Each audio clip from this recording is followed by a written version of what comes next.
আচাৰ বনাবলৈ ওলাইছোঁ। আপোনালোকে চাবচোন ভিডিঅ'টোত কি দি মই বনালোঁ আৰু চাই পেলাই কেনেকুৱা পালে লাইক শ্বেয়াৰ কমেণ্ট আৰু ছাবস্ক্ৰাইব কৰিবলৈ নাপাহৰিব। ধন্যবাদ। আদা নহৰু আচাৰ বনাবলৈ প্ৰথমতে লাগিব আপোনালোকক নহৰু আৰু আদা।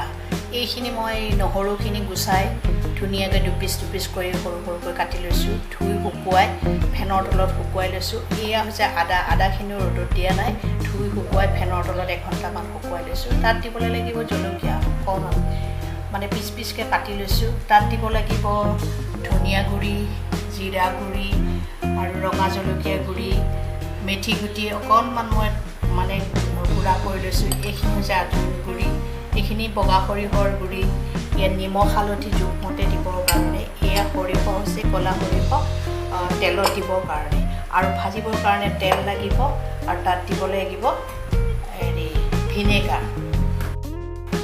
ইয়াত মই আধা কাপমান তেল দিছোঁ, মিঠাতেল। এইখিনি অকণমান গৰম হ'বলৈ দিম।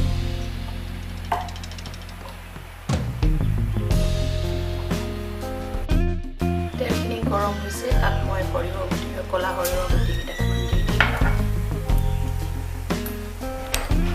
তাত দিম মই মেথি গুটিৰ গুড়া কৰি থোৱা, তাত দিম মই 1 চামুচ আজুৱাইনৰ গুড়া,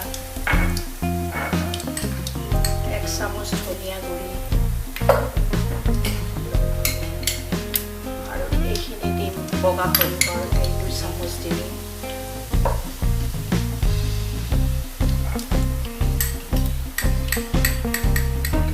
আজুৱাইনৰ আধা চামুচ দিম, অকণমান হালধি আধা চামুচ, জোখমতে নিমখ দিব 1 চামুচ নিমখ, তাত দিলোঁ মই 1 চামুচ আৰু আধা চামুচ ৰঙা জলকীয়াৰ গুড়ি। তাত এতিয়া মই আদাখিনি দি দিম, নহৰুখিনিও দি দিলোঁ,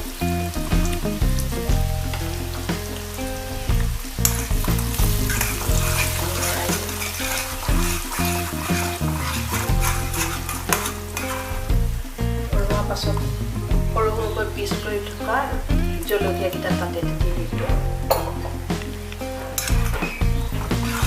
গেছটো অকণমান বঢ়াই দিছোঁ।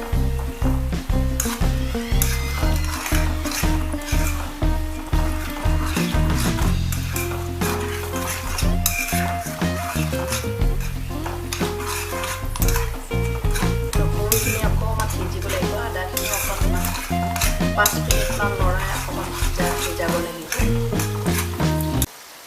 তাত গেছটো মই বন্ধ কৰি দিলোঁ। বন্ধ কৰি দি তাতে 1 চামুচ নেমুৰ ৰস ঢালি দিলোঁ। এইটো অপশ্যনেল, কোনোবাই দিবও পাৰে, কোনোবাই নিদিয়াকৈও খাব পাৰে। তেতিয়া অকণমান টেঙা ভাৱটো আহিব। এইটো অকণমান দেৰি 5 মিনিটমান ঠাণ্ডা হ'লে তাত মই ভিনেগাৰ ঢালি দিম। ইয়াত মই এতিয়া 2 চামুচ ভিনেগাৰ দি দিলোঁ। ভিনেগাৰ দিলে বস্তুটো বহুত দিনলৈকে থাকিব। এইটো 1 বছৰলৈকে খাব পাৰিব। ৰ'দত দিব। এইটো আচাৰ আজি বনালোঁ, কাইলৈও খাব পাৰিব। ভালকৈ ৰাখিলে শুকান চামুচ দি উলিয়াব, উলিয়ালে ভালকৈ বহুত দিন বছৰলৈকে থাকিব, বেয়া নহয়। এতিয়া মই বটলত ভৰাই দিম।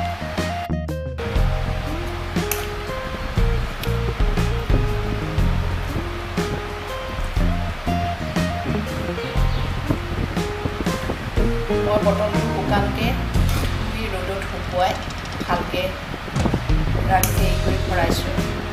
অলপ ভিজা ভৰালে ভেঁকুৰ দিব পাৰে, সেইকাৰণে মই শুকাই ৰ'দত শুকুৱাই ভালকৈ মুচি আচাৰখিনি ভৰাব কাৰণে ৰেডি